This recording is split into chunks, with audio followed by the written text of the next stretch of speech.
आदरणीय दर्शकवृन्द नमस्कार। म मोहन सुवेदी। हामी अहिले यहाँ बुटोलबाट पर्वतको कुस्मासम्मको लागि जानको लागि घरबाट निस्किसकेका छौँ। मोटरसाइकलमा चेक जाँच गरेर हामी मैना बगरबाट निस्किसकेका छौँ। आज तपाईहरूलाई यो बुटोलदेखि कुस्मासम्मको यात्रामा काली गण्डकी करिडोर, सिद्धार्थ राजमार्ग र पाल्पा रेडी खण्डको सडकहरू हामी देखाउनेछौँ। कृपया भिडियोलाई अन्तिमसम्म हेरिदिनुहोला। यसमा बिचमा पर्ने जक्सनहरू, कहाँबाट सडकहरू छुटिन्छन् र कसरी जाँदा ठिक हुन्छ भन्ने कुराहरू हामी बताउनेछौँ। हामी अहिले बुटोल गोलपारा क्रस गरिसकेका छौँ र सिद्ध बाबा पनि हामी क्रस गरिसक्यौँ। यो पहाडको रमणीय दृश्यहरू तपाईँहरूलाई देखाउँदै अहिले झुम्सा कटिसकेको अवस्था छ हामीहरू। यो राजमार्गमा कतै अवरुद्ध, कतै सडक बन्ने क्रम र कहाँ के छन् भन्ने कुरा देखाउनेछौँ। यो केराबारी बजार हो पाल्पाको। हामी केराबारीबाट पनि अगाडि निस्किसकेका छौँ। ठुला ठुला चट्टान र पहाडहरू यहाँ देखिन्छन्। यिनी पहाडहरूलाई छिचोल्दै सिद्धार्थ राजमार्गबाट हामी पाल्पाको बर्तुङ भन्ने ठाउँमा पुग्नेछौँ र त्यहाँबाट हामी यस सिद्धार्थ राजमार्गलाई छोड्नेछौँ। प्रवास आइपुगिसकेका छौँ हामीहरू। अब यो प्रवासको उकालो लागेपछि, उकालो कटिसकेपछि हामीहरू बर्तुङ पुग्नेछौँ। यहाँ यो उकालो बाटो नगरपालिकाले फराकिलो बनाएको छ।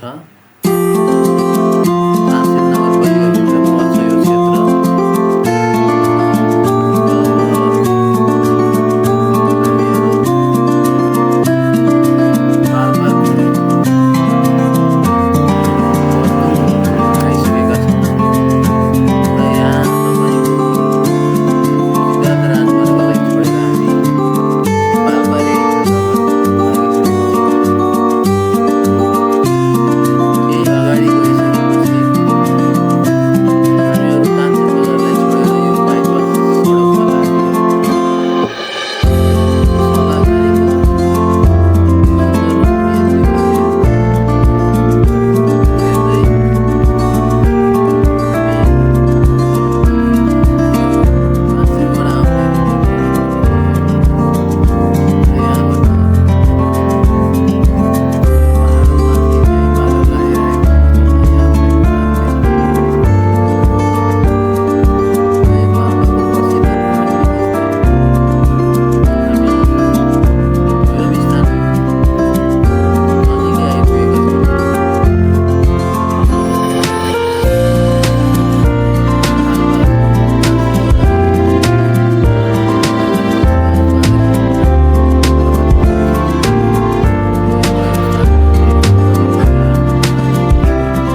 सडक अगाडिबाट देखिनेछ।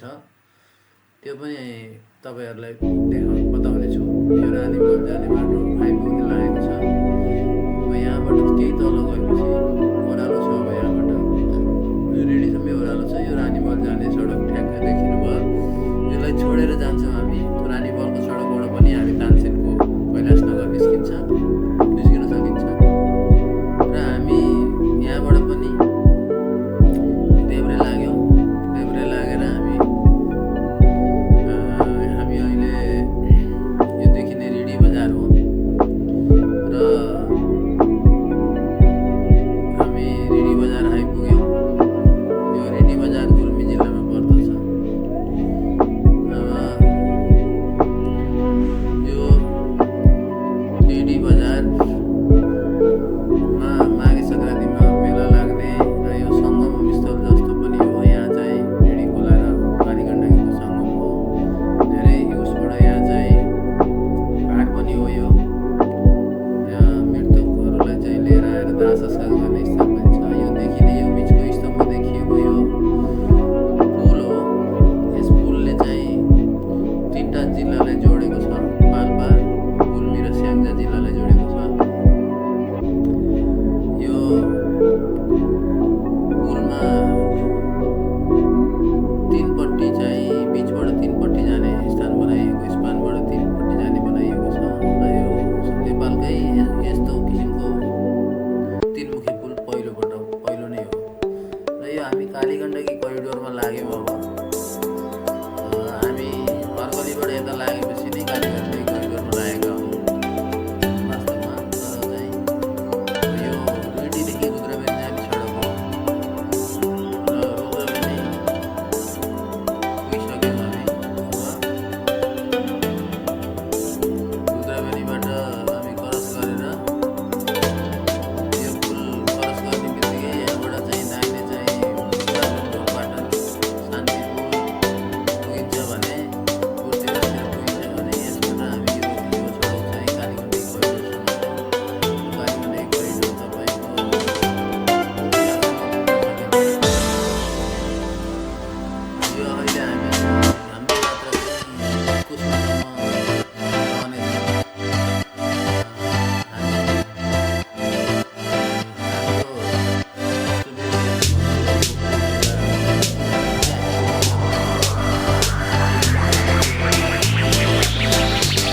हनुमान पार्क भन्ने धर्मीचौरमा एउटा पार्क जस्तो रहेछ र यहाँ यसो विश्राम गरौँ भनेर बस्यौँ र यहाँबाट ठुला ठुला अग्ला अग्ला पहाड सायद हरू पनि देखिन्छन् र त्यसको तलपट्टि काली गण्डकीलाई थुनेर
बाटो अलिकति केही अप्ठ्यारो पनि छ। पुल भर्खरै बनेर चालु भएको हो, त्यस कारणले बाटो अझै बनिसकेको राम्रो छैन, ट्र्याक खोलेर छोडिएको छ। र यसमा केही अप्ठ्यारोहरू केही माथि कम्प्लिट फेरि गरेर बाटो अब हामी खलेबास नगरपालिकामा प्रवेश गर्यौँ। खलेबासको यो ठाडो उकालो चलिसकेपछि यो राहाले बजारमा हामी तपाईँहरूलाई देखाउँदैछौँ। यो तपाईँको हामी आएको सडक पर्यो र यो हामी कुस्मातिर जाने बाटो हो भने यसको चाहिँ पछाडिबाट आउने पहिला देखिएको भने यो बाटो चाहिँ तपाईँ मेबीबाट आउँछ। हामी त्यहाँबाट हिँड्यौँ। त्यसपछि केही समयपछि हामीले यो अहिले हामी कालीगण्डकी मार्गबाट दोबिल्ला हुँदै हामी कुस्मा नगरपालिकाको चाहिँ पोखरा बागलुङ सडक खण्डमा पुगिसकेका छौँ। यसलाई पोखरा बागलुङ सडक खण्ड भन्दा पनि मध्य पहाडी लोकमार्ग भनिन्छ आजभोलि। त्यसैको लोगो बनाइएको छ यहाँ कुस्मामा। र यहाँबाट हामी कुस्मा माथिल्लो बजारबाट नभएर हामी तलबाट शिवालय चोकमा नगई तलबाट छिर्यौँ र त्यहाँ हाम्रो भाइको पसल छ, सरस्वती पुस्तक पसल, र हामी त्यहाँ यसो भेटघाट गऱ्यौँ। भाइ बुहारीसँग भेटघाट गरेर अनि हामी त्यहाँबाट